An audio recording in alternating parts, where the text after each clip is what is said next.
श्री शिवाय नमस्तुभ्यम।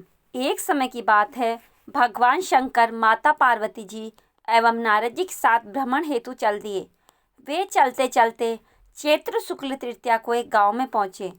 उनका आगमन सुनकर गांव की निर्धन स्त्रियां उनके स्वागत के लिए थालियों में हल्दी व अक्षत लेकर पूजन हेतु तुरंत पहुंच गई। पार्वती जी ने उनके पूजा भाव को समझकर सारा सुहाग रस उन पर छिड़क दिया। वे अटल सुहाग प्राप्त कर लौटी। धनी वर्ग की स्त्रियां थोड़ी देर बाद अनेक प्रकार के पकवान सोने चांदी के थालों में सजाकर पहुंची।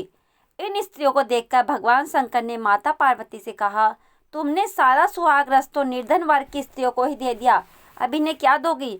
पार्वती जी बोली, प्राणनाथ, उन स्त्रियों को ऊपरी पदार्थों से बना रस दिया गया है, इसलिए उनका रस धोती से रहेगा, परंतु मैं इन धनी वर्ग की स्त्रियों को अपनी अंगुली चीर कर रक्त का सुहाग रस दूंगी, जो मेरे समान सौभाग्यवती हो जाएगी।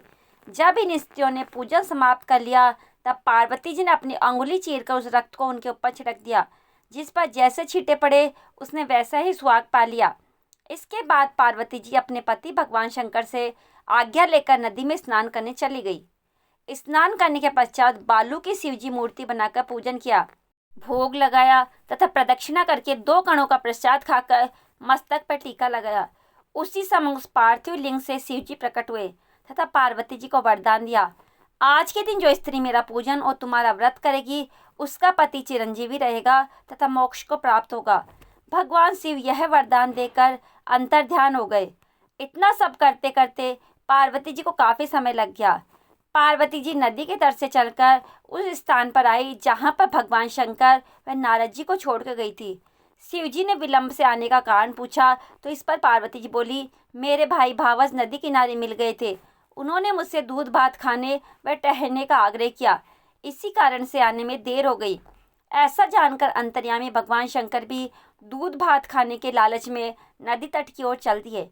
पार्वती जी ने मौन भाव से भगवान शिव जी का ही ध्यान करके प्रार्थना की, भगवान आप अपनी इस अनन्य दासी की लाज रखिए। प्रार्थना करती हुई पार्वती जी उनके पीछे पीछे चलने लगी।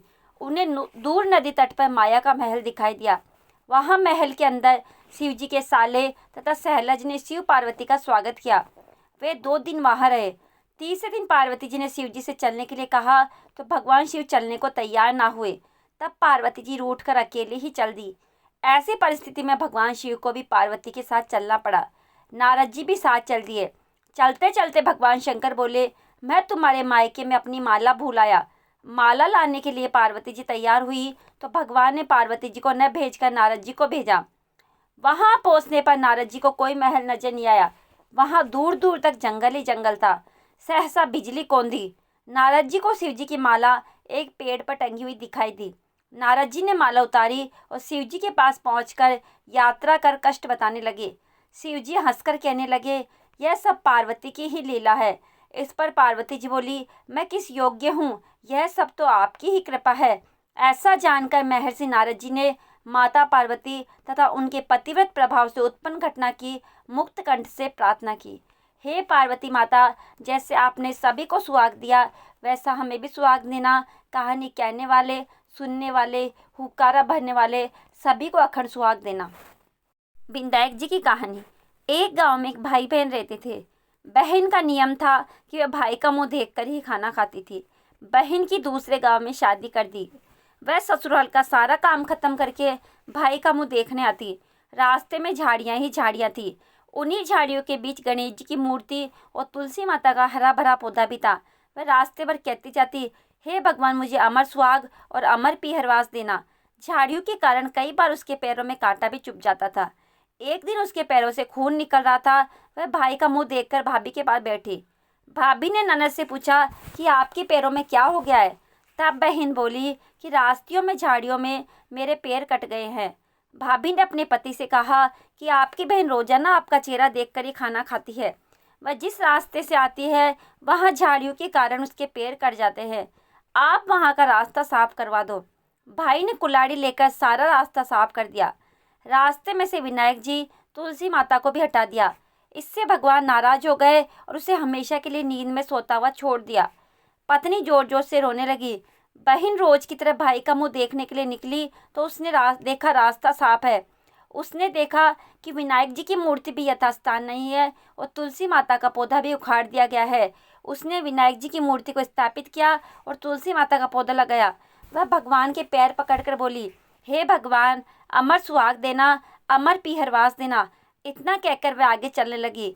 इतने में ही आकाशवाणी हुई। भगवान ने कहा, बेटी, खेजड़ी के पेड़ की 7 पत्तियां ले जाकर उन्हें कच्चे दूध में घोलकर तेरे भाई के छींटे मारने से वह उठ जाएगा। यह बात सुनकर वह दौड़ती हुई अपने भाई के घर गई। उसने देखा कि भाभी रो रही थी। वह दूध से भरा बर्तन लाई और उसमें खेजड़ी की पत्तियां घोली। इस दूध के छींटे मारते ही भाई उठ गया। भाई ने उठते ही बहन से कहा कि इस बार तो मुझे बहुत गहरी नींद आई। बहन ने कहा कि ऐसी नींद कभी किसी को ना आए। बहन ने भाई से कहा कि भैया, आपने रास्ता साफ किया तो विनायक जी की मूर्ति भी उखाड़ दी थी। जब मैं आई तो वापस मूर्ति की स्थापना की। विनायक जी ने मेरी सुनी। हे विनायक जी महाराज, जैसे उस बहन की प्रार्थना वह सुनी, वैसे सभी की सुनना। कहानी कहते कि, सुनते कि, हुकारा भरते कि, सभी की मनोकामनाएं पूर्ण करना। जय श्री गणेश।